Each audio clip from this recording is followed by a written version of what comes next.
We went to the Muttontown police station and we were booked there. And of course I kept running my mouth there.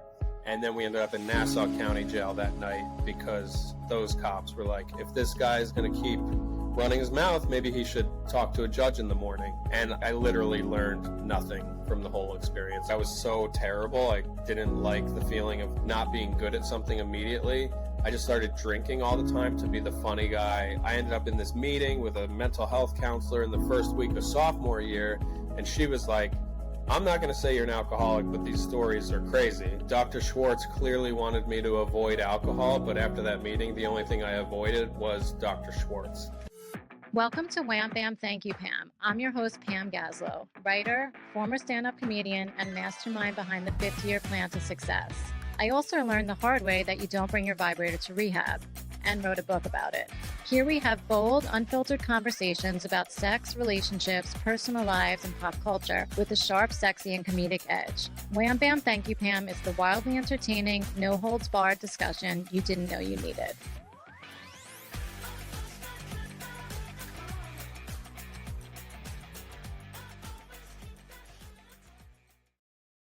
Hey guys, welcome to Wham Bam Thank You Pam. I'm Pam Gaslow. Today's guest is a stand-up comedian, director, and producer, and he recently celebrated 17 years sober. His name is Patrick Holbert. Hi, Patrick. Hey, Pam. How's it going today? It's awesome, except for the drilling that you just heard in the background. But, Yeah. you know, listen, I love a little drilling on a podcast. It just makes it a little different. Thank you so much for being here. I found you on Instagram and I was excited because you're a comedian and you're sober. And I love that because I'm sober. And I mean, I don't know if I really call myself a comedian, but I have done stand up. I don't do it anymore. So I love talking to, first of all, I just love talking to sober people, but I love talking to funny sober people because I feel like the conversation is very raw and honest and having the comfort that we've both been through the same thing. So there's like no bullshit. Yeah, totally.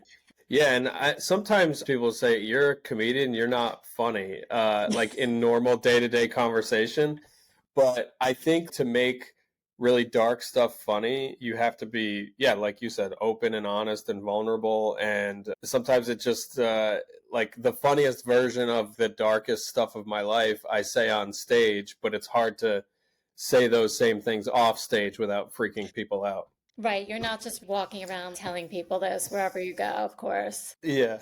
What I like about sober people, it's like as soon as you meet them, there's just no fronts because we all know what each other is. You know, we're not like trying, like we know you're a fuck up in whatever way.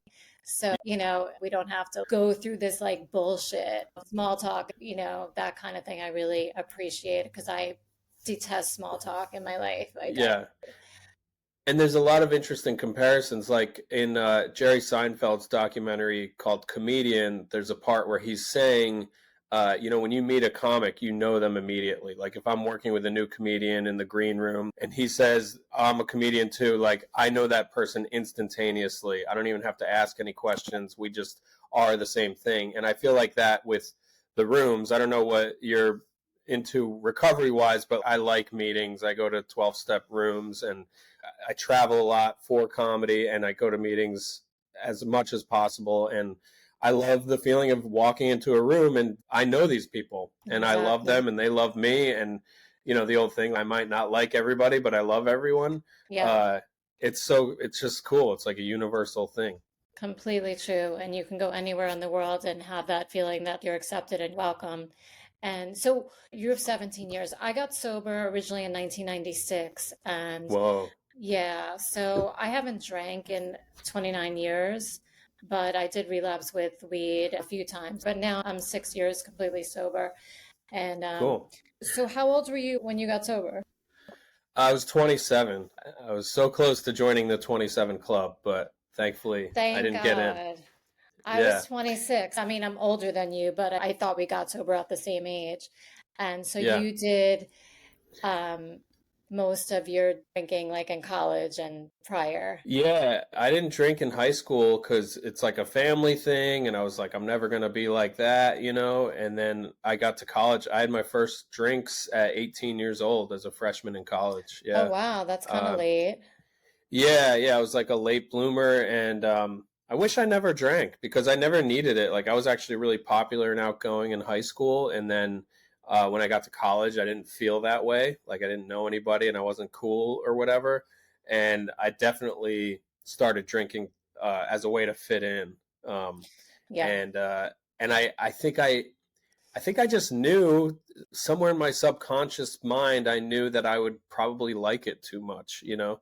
And I did, like, instantaneously. I loved the feeling of being drunk, and I just Yeah. got into binge drinking, like, pretty much immediately. Yeah. I mean, my worst years, like literally the minute I graduated high school, I just spiraled. And Yeah. I was like, what do I do now? Like, I didn't want to go into real life, whatever that was. I was terrified to go to school. Mine was more fear-based and like, how do you Hmm. know how to socialize and meet people? But, it's funny. I used to make a joke that I made it through college without getting arrested, pregnant, or getting a tattoo. Yeah, yeah. And did you? Not the arrests. I mean, that's a I big read part of my about that. I, story. I Yeah. saw. No, tell me No, that. it's like But wait, do you have any drunk tattoos? A very important I question. oh man, I don't. My wife is covered in tattoos, and my kid asks me a lot, like, "Are you gonna get a tattoo, Dada?" And I still don't. Thankfully, That's yeah. a big What would have? accomplishment to be Yeah, that fucked up and not get a tattoo. Amazing. yeah. And I did things for the story all the time. Like I loved doing shocking things when I was messed up to make my friends laugh or whatever. And I cannot Yeah. believe I didn't get a tattoo. Yeah. Congratulations. No, I know a guy like you. He's like the fun guy, and all his friends egged him on to do the stupidest shit. And so, Yeah. wait, tell us a story because I know, didn't you get arrested for like climbing a building? I mean, maybe you got arrested more than once. I don't know your full Yeah. story.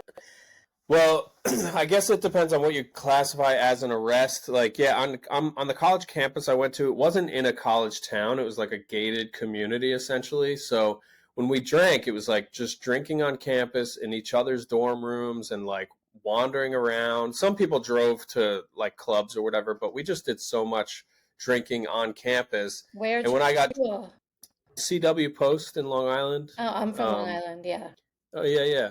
Yeah. Yeah, so we would just go on these middle of the night adventures where I always wanted to see what buildings we could break into. There was some vandalism, there was some like theft. I remember one building they were fixing, they were like doing like a big renovation. I stole a spool of like cable, like TV cable for no reason. It was just something they probably needed to get the job done, and I stole it. My drunken mind was like, this is funny. And we always triggered alarms, and the campus police would chase us down. And at one time, we went into the new rec center. They put a new Olympic sized pool, and we went skinny dipping. It was a group of us, me and some girls. And the girls, when the police came, they ran. Little did we know that they took our clothes. So the officers had to get the ambulance to come with, because this was February, it was like the dead of winter. The Oh ambulance came God. with bed sheets to wrap us in sheets and then take us to the campus station. Uh, so if that's an arrest, then that's one. But the worst one was like a week before school ended. We broke into the cafeteria, me and my buddy, and we got arrested again by campus police. But I was so drunk and entitled that I was just running my mouth and making fun of these officers. And they were like, "You guys are going to go to real jail." So we get back in the car. We went to the Muttontown police station and we were booked there. And of course, I kept running my mouth there. And then we ended up in Nassau County Jail that night because those cops were like, if this guy is going to keep running his mouth, maybe he should talk to a judge in the morning. So I ended up Right. seeing a judge on Sunday morning. We ended up getting some kind of probation thing where they didn't want us to come to commencement the next week. We had to do like community service. And um, yeah, it was really, looking back, I actually get really sad about it because in the moment I felt so entitled. I was like, I'm coming to commencement. So I got all these teachers to write these character letters for us, and we're able to be there for graduation.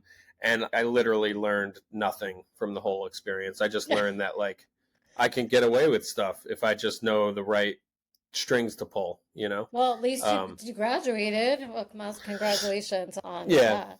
So, yeah. so at what point did shit hit the fan, and what made you get sober? I mean, Obviously I not would, that. yeah, like, well, what's crazy is I think the shit hit the fan within months of starting. Like, it was my freshman year, I started drinking. And then the summer after freshman year, I stayed on campus. I got a job as an orientation leader. And that's when I started. That's the summer I also attempted stand up comedy for the first time because I was going into Manhattan for this internship. And because comedy sucked so bad, I was so terrible. I didn't like the feeling of not being good at something immediately.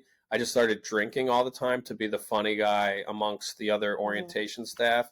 And we had all these crazy parties. And that's when the naked stuff started happening, where I would take off my clothes and run around at the party or whatever. And the other orientation leaders basically reported me. And I ended up in this meeting with a mental health counselor in the first week of sophomore year. And she was like, I'm not going to say you're an alcoholic, but these stories are crazy. Like, maybe you should think about your drinking.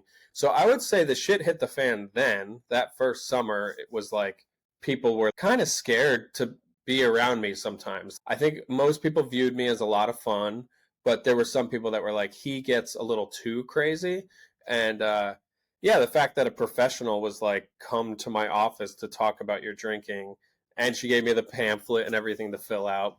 Uh, so I'd Wait, say the I shit got hit the the fan. pamphlet too. I got the pamphlet too Yeah, in college. I went, yeah, I was in therapy, and they're like, you should go to AA. And I'm like, no thanks. And then like yeah, the second time again, you should really go to AA, no thanks. And the third time was the pamphlet, and then I'm like, yeah, I'm not coming back here anymore. So yeah, I yeah. get it. Well, the joke I make is like Dr. Schwartz clearly wanted me to avoid alcohol, but after that meeting, the only thing I avoided was Dr. Schwartz. A I was hundred like, percent. if she just never sees me like ever again, or I don't make eye contact with her, then I don't have to acknowledge that I have Right. this problem. Exactly. Let's just keep Uh, it moving.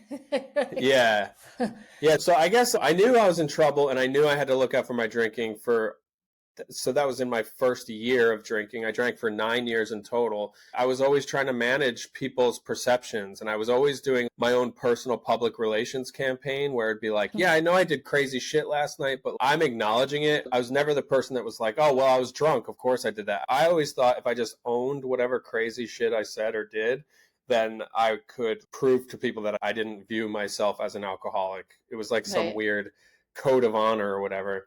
And then what ended up happening was it was a relationship. I was 25. I met this woman, really thought I was going to marry this person. She really liked that I was this party animal at first. And then, probably 6 months into the relationship, she was like, oh, I thought you just liked to party and you were fun, but this is actually like a problem. And I think you should seek therapy and get sober. And so, that middle year of our relationship, those middle months, it was like me quitting for her, trying to show her I can manage it, relapsing, fighting, saying I would go to therapy, not going to therapy, all that stuff. It was like this roller coaster.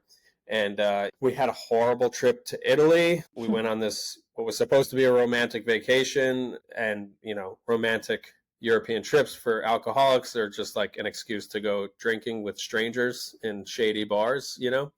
And we ended up just having this horrible it's like this first or second night of the trip, I like really scared her, and she wanted to break up and go home. I woke up that morning and she was on the phone with the airline to get No shit. a ticket home alone. And at that point I knew this is a problem. I know I need to stop.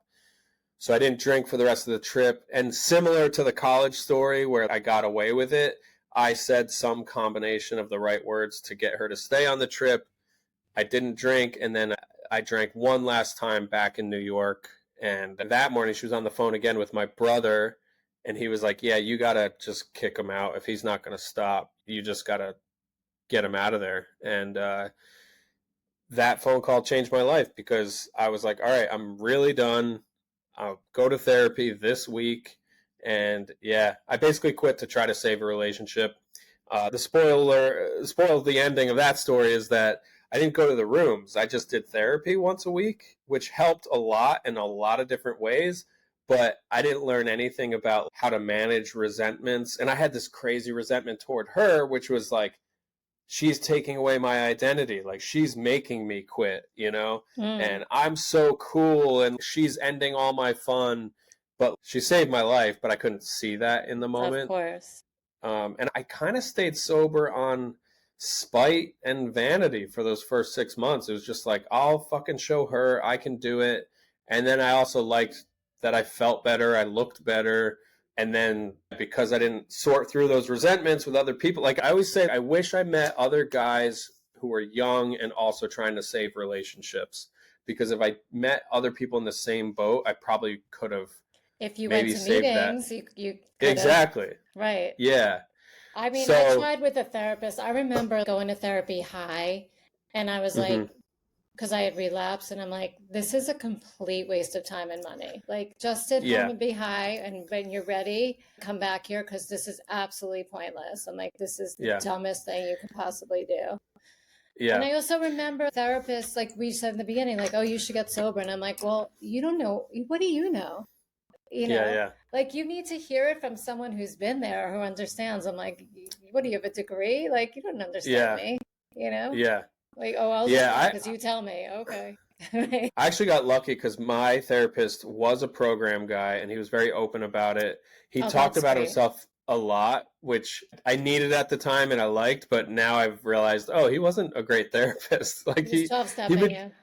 yeah, he would tell like war stories. He would tell me what meeting I should go to because I'll probably see hot celebrities there. And he just broke anonymity constantly.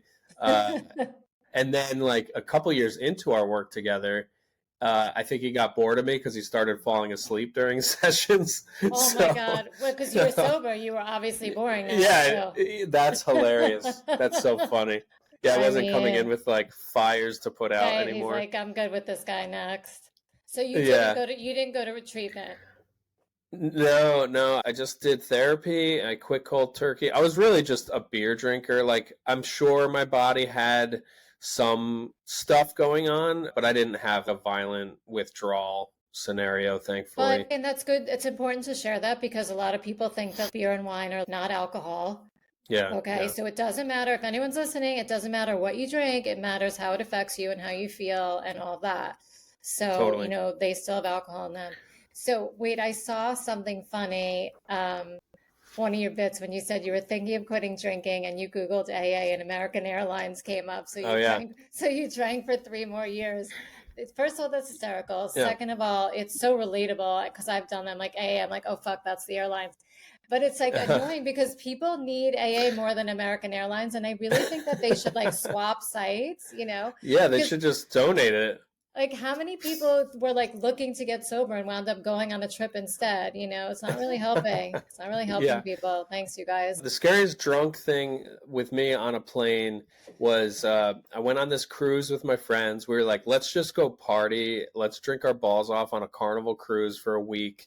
We No, spent $400 on tickets, and then my liquor bill was like $900 or something. And on the way back, we took a JetBlue flight from Tampa back to New York, and I was bombed. I was just so wasted. But I had like a Hawaiian lei on and a stupid sweatshirt and a fedora. And I think all the people at the security line thought I was really funny. So I talked my way into the cockpit of the plane as we were boarding. I'm like, can I get some pictures? And they're like, yeah, come on in. And I'm in there touching buttons, looking at stuff, taking selfies. And I'm like, this is insane that I can be this drunk and in the driver's seat, like literally in the driver's seat of this airplane.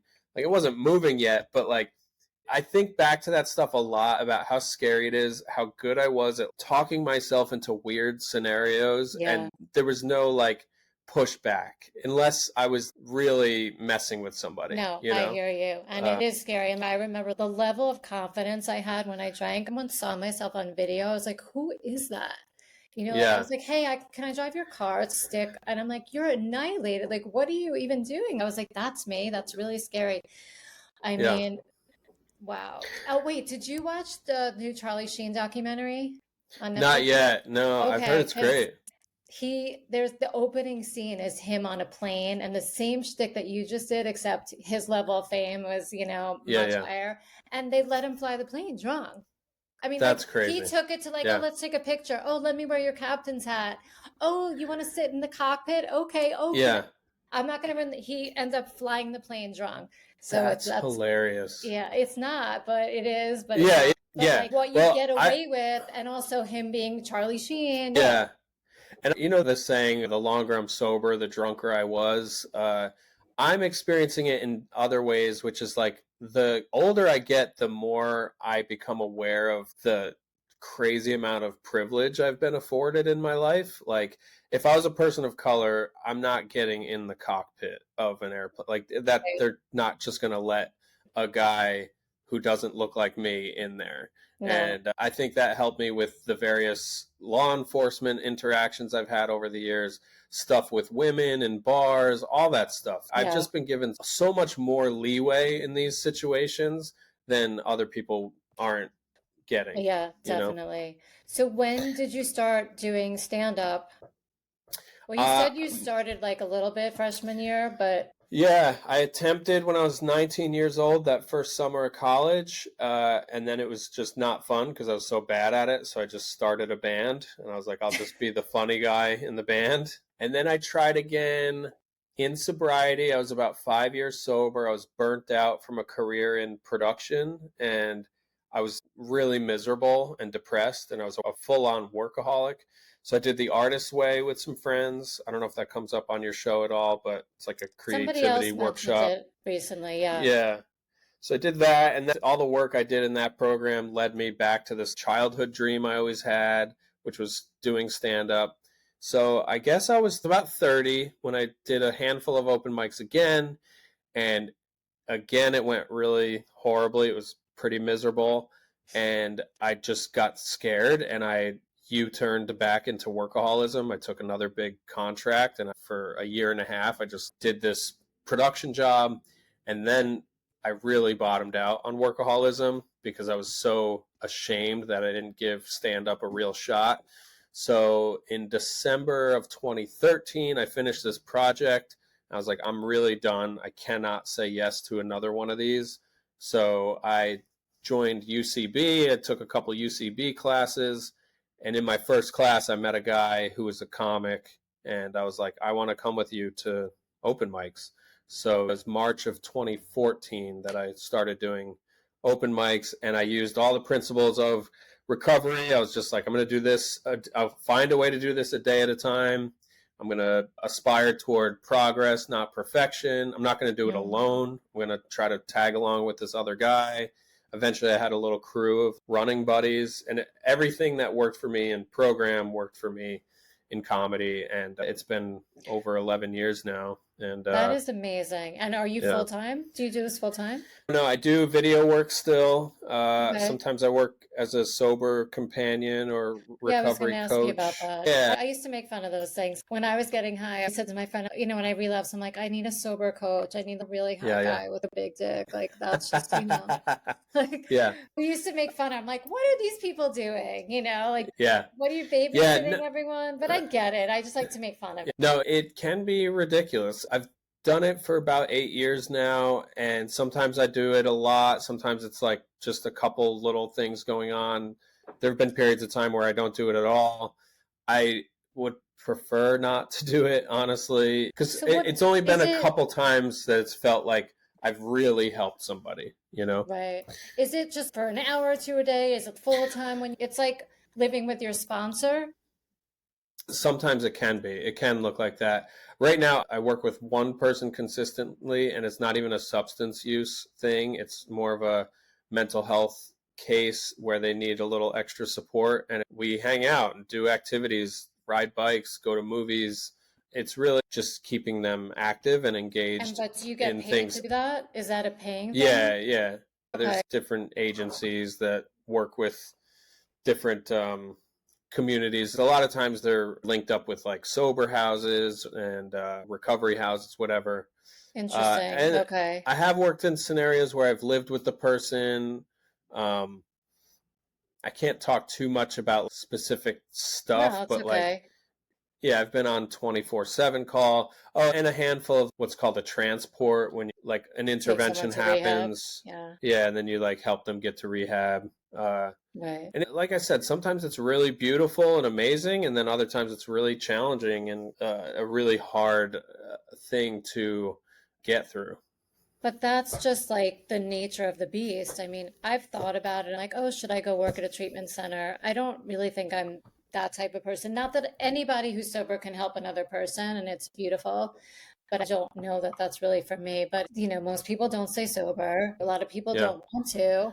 So it's very, very challenging. So I think that's wonderful to that yeah, you've done that and really giving back. So you go around, you perform at colleges and you hope yeah, to raise awareness through your stand up about alcoholism and drug addiction. And I think that's really cool because I feel like you should do it in high school, but I'm sure they don't allow yeah. or maybe wait, Full. I think it's great, but that's also like a buzzkill. That's like your therapist showing up and like, Yeah, get this yeah, guy off stage. So yeah. how is that? Well, I'm proud of the show that I do for students because I make a lot of the same kind of off color jokes about all this stuff that I would in a nightclub because I don't want them to feel like they're being lectured. I want them to Right. have a good laugh. I want them to feel like they're at a comedy show. So, for the most part, it's always well received, and it's surprising how many students afterward do want to talk privately, like they want to relate about growing up in a similar household, or a lot of students often ask, how do I handle it if one of my friends is obviously having trouble? So it's surprising how much it connects with young people. I um, like that. I mean, yeah, I needed so much help in college. That was literally the worst 4 years of my life, especially in yeah, terms of drinking and depression and being so lost about life. And I'm like, well, how do you meet people? And all I wanted to do was be with guys. I'm like, well, the only way to do that is to get drunk, in my mind, right, and then what comes along with that, the next step is terrible. And, none of it yeah, worked out. And it was just a vicious cycle of insanity of repeating the same behavior of drinking, hooking up, being depressed. Okay, I'm not going to go out for a little while. Okay, now I'm bored. Let me go out again. Same yeah, thing over and over for 4 years. Like, terrible. yeah, And what's wrong with yeah, me? And for some reason, I didn't have any friends that were like me. So I looked worse than everybody else. And I was just like, why do I have to act this way? Like, why am I so fucked up? yeah. And that's what's amazing about recovery is it's a bridge back to life and a tunnel to other programs, as they say. Like I've had periods of time where I went to other rooms like SLAA and Yeah. DA and all that stuff. I'm so grateful that because I relate to what you're talking about. Like I can get sober and then realize, oh yeah, I do all this other stuff to feel something. Maybe I need to deal with that issue next. And Yeah. I'm definitely not perfect in any of those departments. I still get all sorts of interesting things come up to test my sobriety, and yeah, That's life. I mean, well, I've been to sex addicts meetings, horrible for me. I yeah, was also the only woman there. And yeah, yeah, that's just like walking into a very bad situation. And I think for me, because sex was a big part of my story, and when I quit drinking, like 85% of that went away with it. So yeah, I totally relate. And so you're married and your wife is sober as well? yeah. We met in the rooms, and we have a kid now who I Yay. she's been to a bunch of meetings on her iPad. Uh, How old is she? so she's 5. I haven't brought her to a meeting in a while because now I do think she'll start absorbing information. So maybe Way. if I can avoid it, I don't have to bring her. I Uh, was dating in recovery. Interesting. I was engaged to someone who was sober as well. And I think there's so many pros and cons. There's a lot of pros, and you have a similar lifestyle. You understand each other, and you're both changing and growing and evolving, yeah. hopefully. I mean, And there would be no cons if she would just let me sponsor her. exactly. She just did everything your way because your way is the right Yeah, way, obviously, and you know exactly. everything. Yeah, So that would yeah, be great. But the only con is when one of you relapses. Hopefully that doesn't happen. yeah, But yeah, I don't know. I couldn't imagine being drunk in a relationship with someone who's not an alcoholic and then getting sober, and or drunk with another person who's drunk and they don't get sober. I mean, you're very lucky. I think being sober and dating is very complex. And Yeah. sometimes I just feel like I'm not fun enough. And, I quickly throw that out the window because I'm like, okay, I had an ex-boyfriend and I dated him for 3 years and he was such an alcoholic, which is ultimately why we broke up. And when we met, he's like, oh, I'll quit drinking. I'm like, you can't quit for me because the second we're not Yeah. together, you're going to drink again, which is exactly what happened. After 3 years, and he was like totally in love with me and insane. And he said to me at the end, he's like, you're funny, but you're not fun. And I was Oh like, man. oh, I'm not fun because I don't get as drunk and stupid as you do, and then he wound up dating somebody else who, when he met her, had an alcohol monitoring bracelet on, whatever those things are called. Oh my Right. Okay. God. Like, Yeah. and he said, well, she's fun. P.S. She died of an overdose. Okay. I want to leave Oh everybody with gosh. that story. So I was Yeah, like, yeah, yeah. I'm sorry. Of course, I don't want that to happen, but, to hear that. But I think a lot of people struggle with that. Like, oh, I need alcohol to be fun and whatever. I'm like, what's Yeah. fun anymore? I'm not 5 years old. Yeah. I could not separate that, and I'm so grateful now. Like I went to a dance party in my neighborhood yesterday. It was a daytime block party. You could bring kids. It's just like a huge dance club right over here, and it's 2 in the afternoon, and I'm like dancing hard with my kid and some other families and like neighborhood people and people that were definitely high. It was just the whole community was out, and I was just like, this is fun. And just the bass of this massive sound system, I could just feel it in my bones. And I'm just feeling so much gratitude that I don't need to be fucked up to enjoy this. Like it used to take a lot to get me dancing and in the moment and Yeah. having a good time. And now it's just those first couple awkward minutes of dancing, and then Right. eventually the music really just takes over. Oh, that's sweet. I'm glad you had fun. I like hearing fun stories of people out and about doing things sober. So Yeah. you have a comedy special called Qualification that's out now on Amazon and Apple TV. Yeah, I think you can get it pretty much on any of the platforms. It's on Vimeo or YouTube Play or whatever. I think it's $3 or $4 to watch it. Yeah. And you're telling your story again? Is that what it is? Yeah, so I do material about everything, life stuff, marriage, raising a kid, all that stuff. But uh, yeah, a couple years ago, I was invited to perform at a recovery conference, and I've done these a bunch over the years, and usually they pay. And this time they're like, we forgot to budget for this, but do you still want to do the gig? And I said, yeah, but can I bring a couple cameras and I'll shoot it as a special? And I won't show the audience to protect people's anonymity. Hmm. And they were like, yeah, do whatever you want. And so I filmed it, and I just decided I'll just do all my drinking jokes and everything about, yeah, what happened, or what it was like, what happened, and what it's like now is basically the Right. format of this. So it starts with all the crazy drinking stuff and kind of ends on what it's like to start a family in sobriety or just in general. So it's for everybody. It's a comedy show, but I do happen to talk a lot about alcoholism and recovery in it. I So didn't yeah, have it time was, to watch that because you just told me yeah, about it no before. Yeah. no problem at all. No, it's basically, it was a business decision. It was like, I need to put something out in the world. Why don't I shoot this thing and just put it together? It might actually take shape as another themed show. I don't know if you're winding down here. I don't want to open a can of worms if you're not ready for a can of worms, but How my about a wife and I, you small talked can? about, Yeah. okay. Uh, so you said relationships and sobriety can be complicated. We complicated our marriage by having an open marriage, which came from Now you're going to me. bring this up? Okay, let's go. I We mean, could this do a could be part the whole two. show. This could be the whole show. Okay, let's go. We could do a part two if we have to. But basically, When did you decide that? How far into your marriage? like 4 months in, because I was pretty dry at the time. I was 9 years sober, I guess. Yeah, I was 9 years sober, and I was doing comedy every night. I was not going to meetings. I was Hmm. also trying to cut sugar. I stopped eating sugar. I was going to the gym every day, and I was really losing my mind, honestly. And I convinced myself based on some chats her and I had over the years, I convinced myself that we were polyamorous, which turns out you have to talk about first explicitly. And I ended up having an experience with a sex worker, thinking it was totally justified, blah, blah, blah. I did it secretly. And then a few months later, when I told my wife about it, thinking it was good news, by the way, I thought I was about to like bring up like the next exciting part of our lives, you know?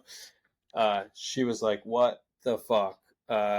And thankfully, she also wanted to have other experiences. So we basically were on the same page. I just didn't get us there In the properly, or appropriate way, right? yeah, or so in a sober way.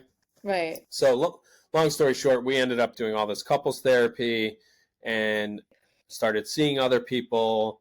And the whole time, like early in that process, I just started talking about it on stage, like what was happening. So I have all this material about what that's like, and there's a lot of kink and, you know, Well, this is sex juicy. stuff in there. And So wait, uh, okay. So are you still in this open relationship? Is that how you consider it now? we are. I'll spoil the ending of what I think this show will be, which is like we're kind of in the most domestic and monogamous version of our marriage ever at the moment because we have a 5-year-old.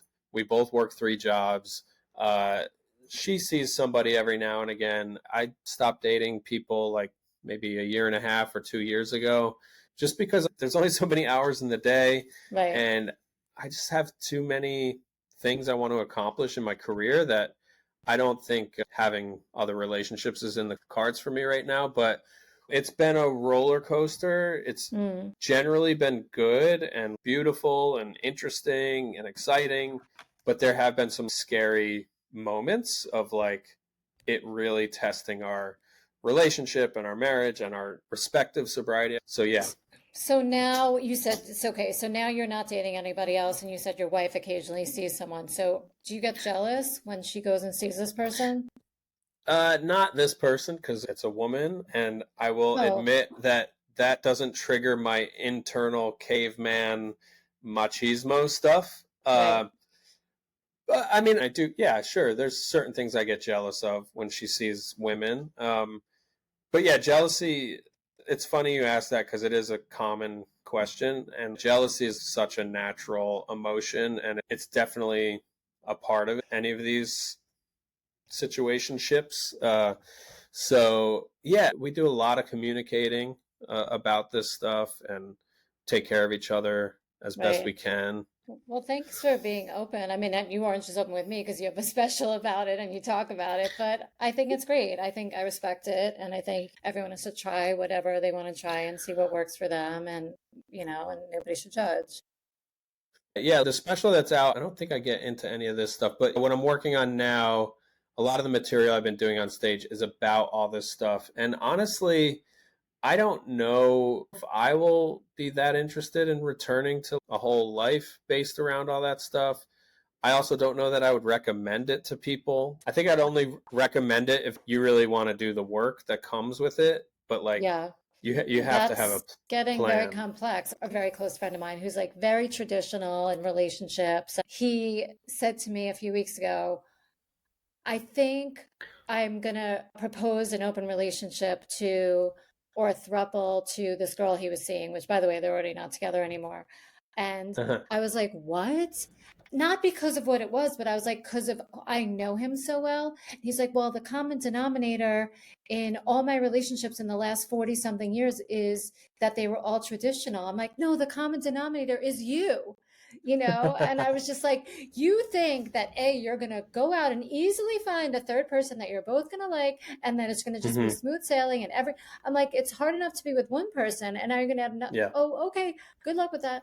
But if you can, great. It's more specifically him that I was like, there's no way. Like Yeah. Yeah. you've Yeah. like officially gone off the psycho meter, as my friend once said to me. But I've had a similar thing with an ex-boyfriend, but it didn't work out for other reasons. So I just feel like everyone should do whatever they want, whatever makes them Yeah, happy. exactly. And be So, flexible. Like these things can start and stop and, right, it's not like, oh, this is how we're going to be forever now. It's just like everything yeah. is changes. Well, Yeah. thank you for coming here and being open and honest and funny about your sobriety and your relationship. So, what do you have coming up, and where can people find you online? So, if they want to hear more of your stories. Yeah, yeah. So my wife and I have a podcast. It's called We Hired a Sitter for This. We talk about all this stuff, sometimes in more detail than other times. I think like 150 episodes ago is when we very publicly came out about having an open marriage. So that's called We Hired a Sitter for This. Now I have to go Um, back 150 episodes. All right. yeah, Well, yeah. I just had foot surgery, so I don't have that much to do. So, Yeah, okay. okay. And then yeah, my Instagram is at it's Patrick Holbert, and I communicate a lot on there about shows and whatever. And my website is patrickholbert.com. And the other thing I'll share, since this is a recovery oriented podcast, I just co-produced and edited this documentary about a comedian and his relationship to drugs and alcohol and his relationship to comedy. If you like comedy, it's called Tom Dustin Portrait of a Comedian, and Joe List directed it. Joe List is a much more successful sober comic than I am, and it's out and available to buy online. We're Well, really, really proud of it. And if you ever wondered what it looks like to be doing a performance art and trying to stay sober or get sober, it's a great film that I'm really proud of. I'll check that out too. Awesome. Cool. All right. Well, thank you again. This has been fun, and I'm going to catch up on all your work soon. Cool. Thank you, Pam. I appreciate it. Okay. Thanks, Patrick.